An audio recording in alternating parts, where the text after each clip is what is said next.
Hey y'all, happy Monday morning. We're moving into Psalm 91 this week, and I'm expectant and excited about where Holy Spirit's going to take us on this journey through His Word. And like we talked yesterday, just in the introduction of it, Psalm 91 is called the Psalm of Protection. A lot of people recognize this psalm because of the promises of protection that are found in it. And we talked yesterday about Noah and building ourselves an ark, and that, I believe, it's almost what God is screaming to us, His people, right now, is build yourself an ark. Living in this fallen and broken world, the only place of safety and security is in the secret place of the Most High. And that is where this first verse goes, is that making our dwelling place in the secret place of the Most High. So, in Noah's case, he heard the voice of the Lord, and then he did as the Lord commanded him to do. And if we will hear His voice and do what He says do, it will put us in a place of safety.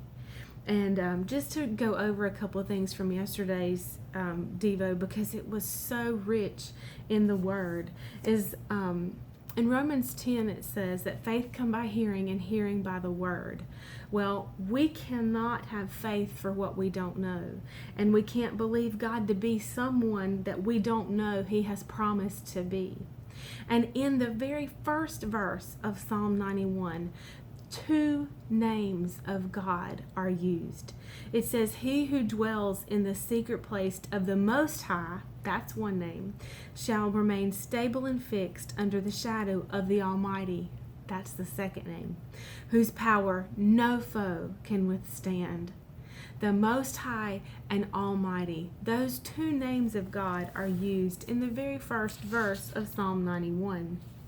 So, what does that mean? Well, the particular name of God is used, or the name of God that is used is referent to the way in which He manifests Himself. Now, I want you to think about this in a couple of different ways. But in the Bible, when we read a new name of God, it is because the people experienced Him as Jehovah Rapha, Jehovah Shalom, Jehovah Nisi, my banner, my miracle. When God manifested Himself in those ways, Jehovah Jireh, my provider, where the Lord doth provide.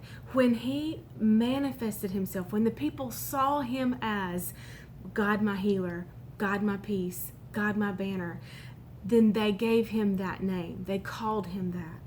And so the particular name of God is used to refer to the way in which He manifests Himself. So we read in Psalm 91:1 that He is called the Most High, and He is called the Almighty. And I'm going to give you a couple of different notes about the names of God today. So John D. Davis, in a dictionary of the Bible, puts it this way: to know the name of God is to witness the manifestation of those attributes and apprehend the character which the name denotes. It is to witness the manifestation of those attributes and apprehend or understand that character which the name denotes. So I want you, as I'm going through this psalm and I'm reading about the secret place of the Most High and remaining stable and fixed under the shadow of the Almighty, everything that those names of God would represent. Charles Ellicott, a Bible commentary, he says that God's name is His self-revelation. Think about that God's name is His self-revelation. Again, in the Bible, when He was called Jehovah Jireh, He was the God who provided. And that was from Abraham. When Abraham took Isaac to sacrifice his son, Isaac said, "Where is the sacrifice?" And Abraham said, "The Lord will provide." And He did. And he called the place where the ram was found Jehovah Jireh, the Lord does provide. So God's name is his self-revelation. Another one, J.D. Douglas, the New Bible Dictionary, it says the name signifies the active presence of the person in the fullness of the revealed character. The active presence of the person in the fullness of the revealed character. Jehovah Rapha, who is God my healer, it is the fullness of God in that revealed character. You know, in Exodus 3, I know we're over 5 minutes, but I'm going to close this out today. I want to lay this foundation so that when we really, really, really get digging into this word, light bulbs go off all over the place. But in Exodus 3, Moses has encountered the burning bush, and he says, in verse 13, and behold, Moses said to God, behold, when I come to the Israelites and say to them, the God of your fathers has sent me to you, and they say to me, what is his name? What shall I say to them? And God said to Moses, I am who I am, and what I am, and I will be what I will be. And he said, you shall say this to the Israelites, I am has sent me to you. And actually I believe I wrote it, the Young's literal translation translates it, I am that which I am. Isn't that good? Tell them, I am has sent me to you.